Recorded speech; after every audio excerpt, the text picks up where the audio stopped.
Good evening and welcome to The Report with me, John Rees. On tonight's programme, we'll be looking at Al-Qaeda's factions calling for unity with the Islamic State and at the beginning of the trial of Ilham Tohti, a respected Uyghur scholar in the region of Xinjiang in China. But first, Bangladesh's top court has today reduced the death sentence for Jamaat-e-Islami leader Delwar Hossain Sayedee to life imprisonment. Some say it's a tactical move to prevent violent outbreaks in the wake of an execution following last year's protest. Sarah Say has more on this. Bangladesh's Supreme Court has reduced the death sentence of the senior Jamaat-e-Islami leader to life imprisonment. Delwar Hossain Sayedee was sentenced to death last year by the country's International Crimes Tribunal for war crimes during the country's War of Liberation in 1971. The initial verdict last year against the leader of the country's main Islamic party had sparked off violent protests in which at least 60 people were killed. Sayedee had appealed the decision by the tribunal, who convicted him of arson, looting, murder and rape because of lack of evidence in his trial. The tribunal has been internationally condemned as a farce. Today, the top court ordered that he spend the rest of his life in prison. জামাত-ইসলামের Naib Aamir Allama Delwar Hossain সাইদিকে Wars crimes tribunal তাকে মৃত্যুদণ্ড দিয়েছিল। আজকে Bangladesh supreme কোর্টের appellate division চূড়ান্ত রায়ে মৃত্যুদণ্ডকে convert করে যাবজ্জীবন কারাদণ্ডে দণ্ডিত করেছেন। Bangladesh was formerly East Pakistan at the end of British colonial rule in 1947. It broke away to form an independent nation after a war in 1971 between Bangladeshi nationalists backed by India and Pakistani forces. Some factions in Bangladesh opposed the breakup with Pakistan, and the Jamaat-e-Islami was among them. Its leaders have denied involvement in war crimes. Ahead of today's decision, Bangladesh have beefed up police patrols around the Supreme Court building in the capital Dhaka and deployed paramilitary troops in Sayedee's southern hometown. Sayedee's death sentence caused public outrage last year, prompting thousands of activists to protest against the verdict. The War Crimes Tribunal have angered Sayedee's supporters, who call them a politically motivated attempt by Prime Minister Sheikh Hasina to persecute the leadership of Jamaat-e-Islami, a key part of the opposition coalition. In the studio to discuss all this, we're joined by barrister Toby Cadman and by Mannan MP, State Minister for Planning in Bangladesh. Welcome to the programme, both of you. Just a little bit of context here before we talk directly about the trial. This is a conflict from 1971. Why does it cast such a long shadow? I mean, you know, apartheid fell and there was reconciliation. You could argue that there's at least a relative peace in Ireland now after many years of conflict. Why does this cast such a long shadow? Toby? Well, I think we have to look at the nature of the conflict, the level of the suffering in 1971, and this was a horrific conflict. And as an international lawyer, I would always say that whilst reconciliation is important, you can't have lasting reconciliation without a sense of justice and accountability. And so for whatever I think of this particular tribunal, and my views are quite clear, there must be a process of justice and accountability, and what we have strived for is for that to be an international process, not a national process, because this is not contributing to lasting reconciliation in our view.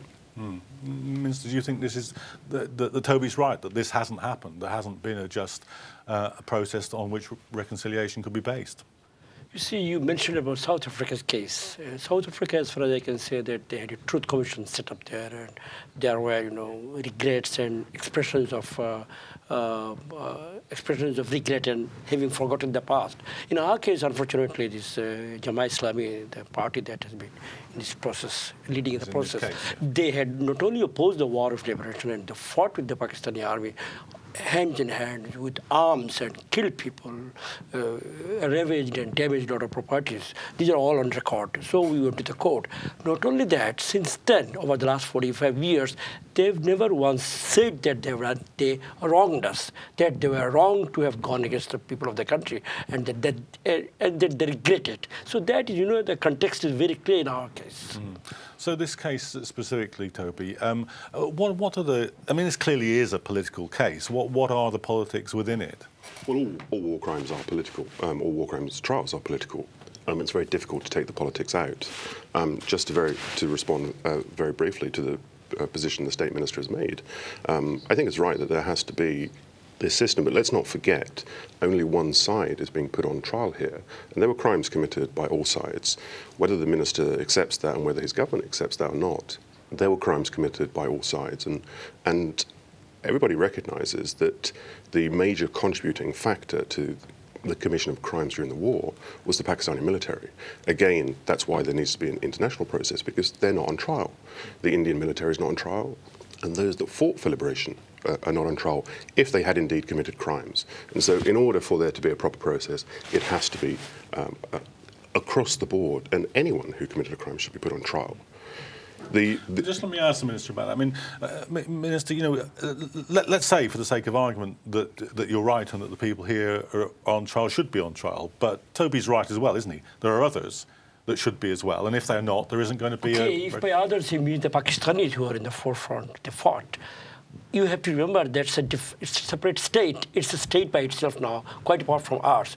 And not only that, when we in '72, we went to Simla in India for reconciliation and bringing the war to an end, certain agreements had been signed between Pakistanis and our government in power at that time, led by our father of the nation, Sheikh Mujibur Rahman, and the Indians were intervening in between us. In that agreement, we had absorbed these few thousand Pakistanis who were picked up at the last moment in Dhaka. So it's a part of the deal that was made, I would say. But I agree with you that they should have also been on trial. But then again, legally, I think it's a different case since we signed the agreement with the Pakistanis, with the Indians in between. So we really can't open this chapter now.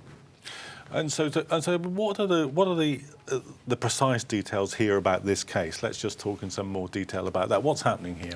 Well, I mean, this case is a very important case because it highlights, in our view, all of the flaws with this particular tribunal. In particular, the nature of the charges for which he was convicted and initially received the death sentence. And there are two particular charges that cause very serious concern. And one of them relates to an individual by the name of Bali, who was killed, and there's no dispute that he was killed. And his brother was initially a witness for the prosecution, who became a witness for the defence. Now, there's a lot of argument as to whether what this particular witness had to say is true or not. What we had requested is that at least this is your client we're talking about here. This is my client we're talking about, and these two particular charges cause us very grave concern because the witnesses whose statements we used were never actually brought before the tribunal to give evidence, and our defence lawyers in Dhaka, the local defence lawyers who did an admirable job defending Mr. Sayedee, had requested certain certified statements and for Mr. Bali, the surviving brother, to actually give evidence.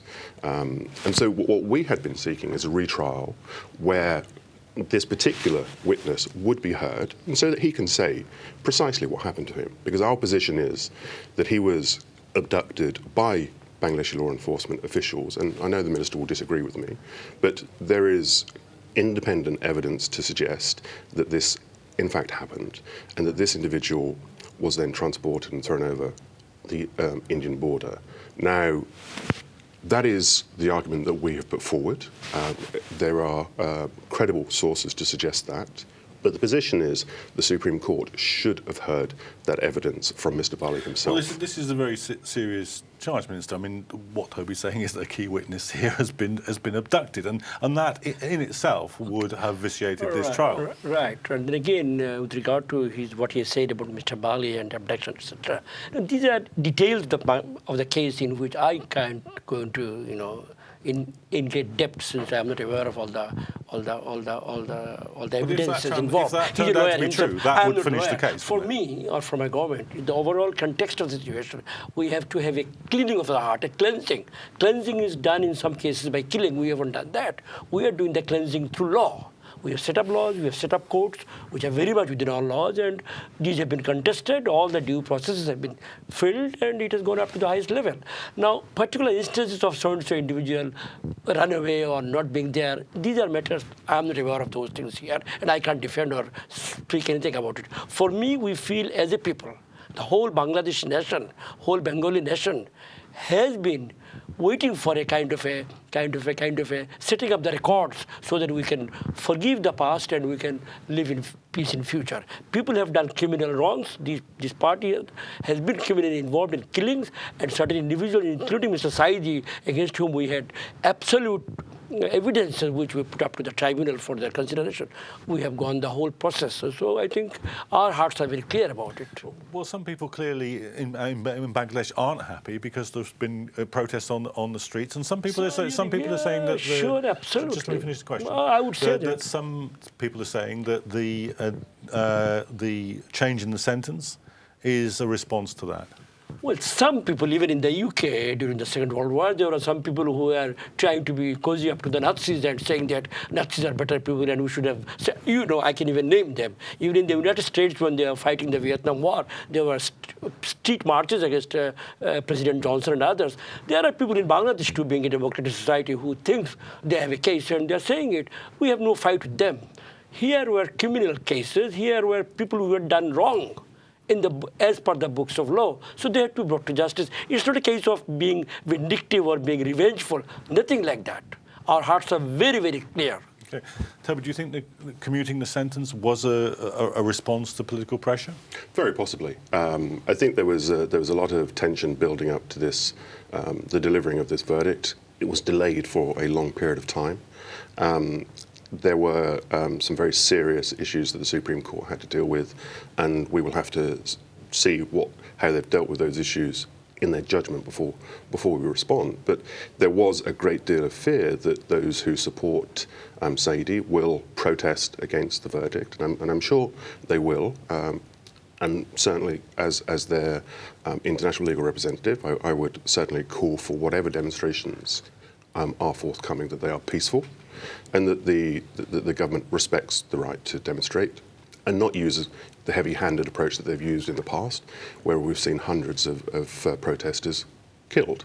So it's clear that there's going to be a lot of dissatisfaction, both from those that support Sayedee and those bloodthirsty supporters that want to see him hanged, and that this may well have been orchestrated by the government to ensure that there is no violence on the streets before the Prime Minister addresses the UN General Assembly next week. I would imagine that would have been of grave concern to her if in her country there are hundreds of protesters being killed by the security forces when she's on the podium of the UN General Assembly. Well, let me give you the chance to respond to that, because Toby's made this point, so have some of the international commentators, that this is essentially a political verdict designed to minimise protest in Bangladesh. You don't accept that, presumably? I'm afraid I can't agree to that. These are matters of law, and I can't enter the minds of the senior judges who sit in the appellate division. They're the highest tier of our legal system. And what Mr. Toby has said, that it is a sort of a compromise to placate the street protests and the sort of likely repercussions. I don't think that kind of repercussion would have been there. And if some people would have done it, we could have faced it. And there are more trials to be completed. So we'll wait for that until then. Do you think that it will be enough, or do you think the protest will take place? Have they done enough to offset that? I think that there will be protests, of course, and again, we hope that those protests are peaceful. Just to respond very, very briefly to the points that have made, I completely agree with the Honourable Minister that there has to be this process and law has to take its course. But let's look at what process first before we look at that. This is not a just process. This is not a system of justice. You have judges who have been implicated in discussions with external persons. You have even judges in the Supreme Court who, by any reasonable standard, would have been considered to be too biased to sit on these appeals. And all of these matters have just simply been brushed under the carpet. Okay, well, I'm afraid we're going to have to stop the discussion there. Thank you both for your views on that matter.